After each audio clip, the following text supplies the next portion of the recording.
This has got to be the craziest adventure that Grace and Frankie have ever been on. Well, either that or the crosswalk. Hi, everyone.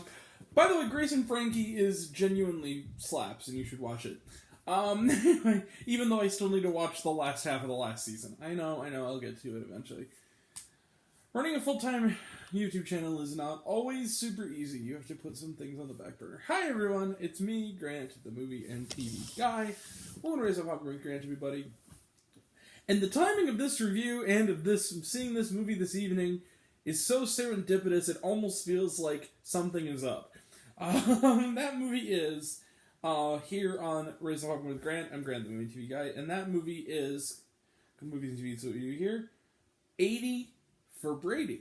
80 for Brady is directed by Kyle Marvin and is produced by Tom Brady, which makes a lot of sense, who just today retired from the NFL. Literally, I was walking out of the theater of this movie, this early screening, and literally on Twitter, all the people were talking about is that he's retired for real this time. It's kind of insane. It's almost like he waited for this preview screening to announce it, just so Grant wouldn't know. Which, I could care less. I'm not a football fan. Anyway, but I am a movie fan, so 80 for Brady, and I'm a big Fonda, Tomlin, Sally Field, and Rita Moreno fan. So, they are the focus of this movie.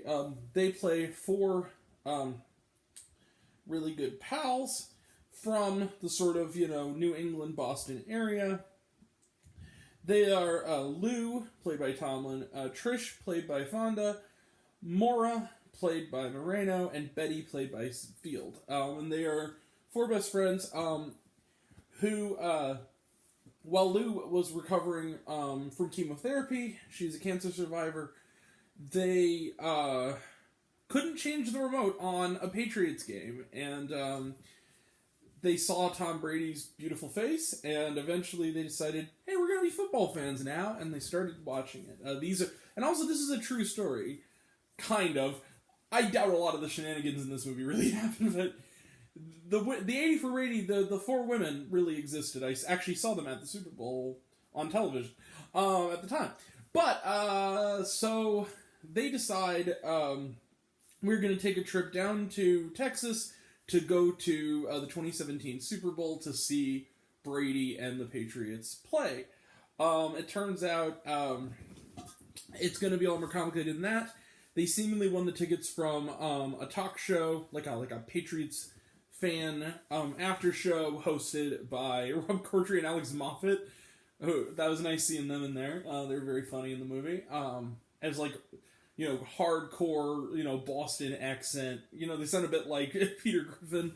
But they get the tickets seemingly, and they're off to the game, but it turns out it's not going to be easy as they thought to get into the Super Bowl, and shenanigans will transpire, including some weed gummies and a hot wing eating contest, some bets, and maybe even a serendipitous meeting with Mr. Brady himself. Let the shenanigans and old people still got it comedy commence.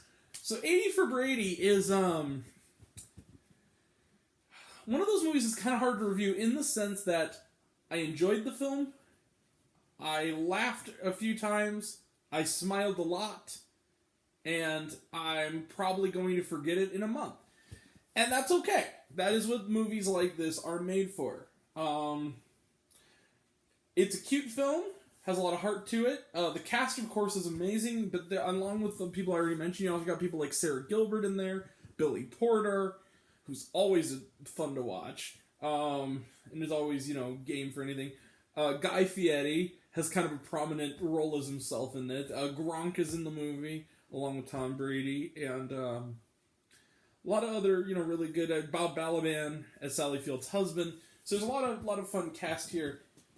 It's a fun movie. It's a charming movie. I don't think it's quite as good as Book Club, which I think is sort of the pinnacle of the Jane Fonda backed, old and still got it kind of comedies. But this worked. It's fun. It's a cute movie. It's a feel good movie. It's a movie that you could easily take your grandma or your mom or your aunt to very easily. It's a lot of fun. Now, and it has some big laughs in it.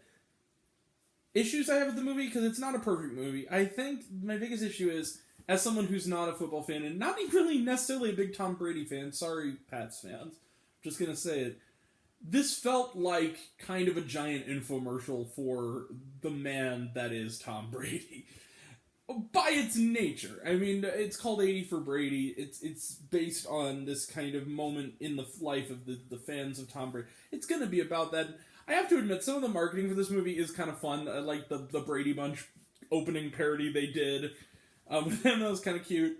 But yeah, it feels kind of like a giant ego trip on some level. He produced the film. He's in the movie. And also, To paraphrase Richard, or a line from Richard Roper, he goes, "How's Tom Brady's acting? Well, he's a damn good quarterback."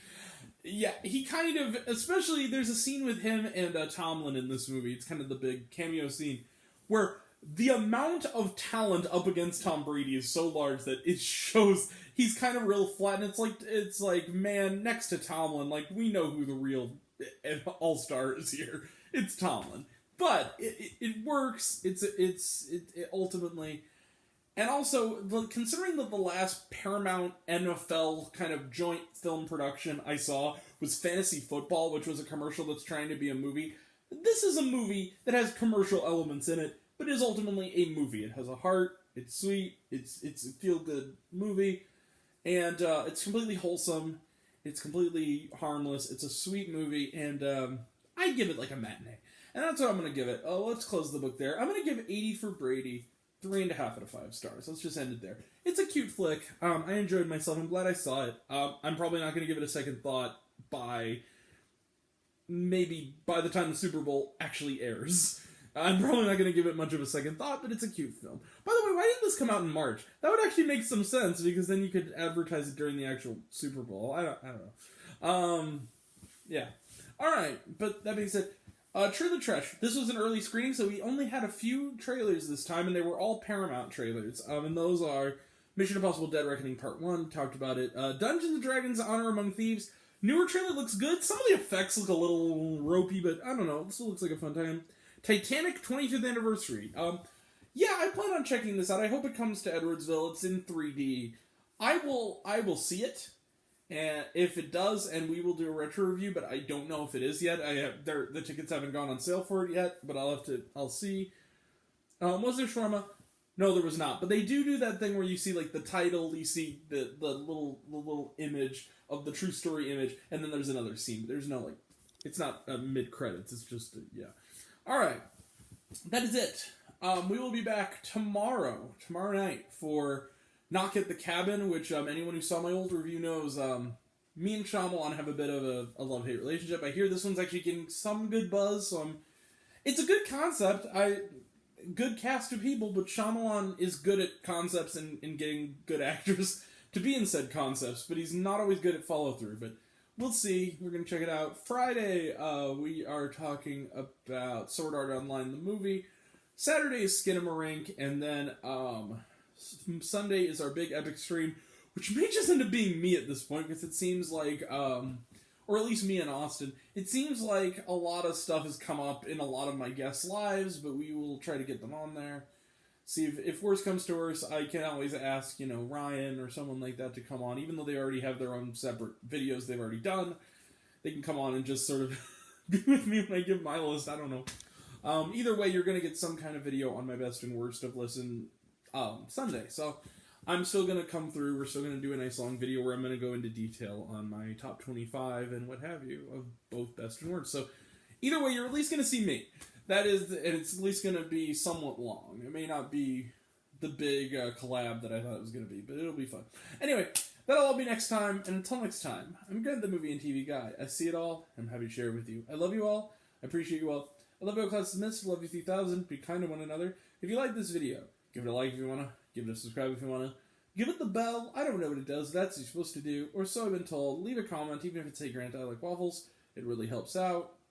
I want to find mail story reviews, lists, and other fun stuff. You can check me out on letterboxd.com at Raisin Popcorn with Grant. Twitter, I'm at Raise Grant. You can find me on Facebook, Raisin Popcorn with Grant. Serialized, all one word, all lowercase, Raised on Popcorn. Check out my podcast, Raising Popcorn with Grant, the podcast on Spotify and Anchor. Some of you already have, but even if you haven't, take care of yourself, take care of your mental health. It's incredibly important. I want to know down below, what did you think of 80 for Brady? A lot of you won't get to see it till this weekend, but what did you think of 80 for Brady? Did you like the movie? Did you hate the movie? Think my opinion's good? Think I'm full of shit? Comment below, let me know. And until we meet again, we were all raised on popcorn. Make mine with extra butter. I'll catch you guys next time. Take care. See you around, everybody. Bye.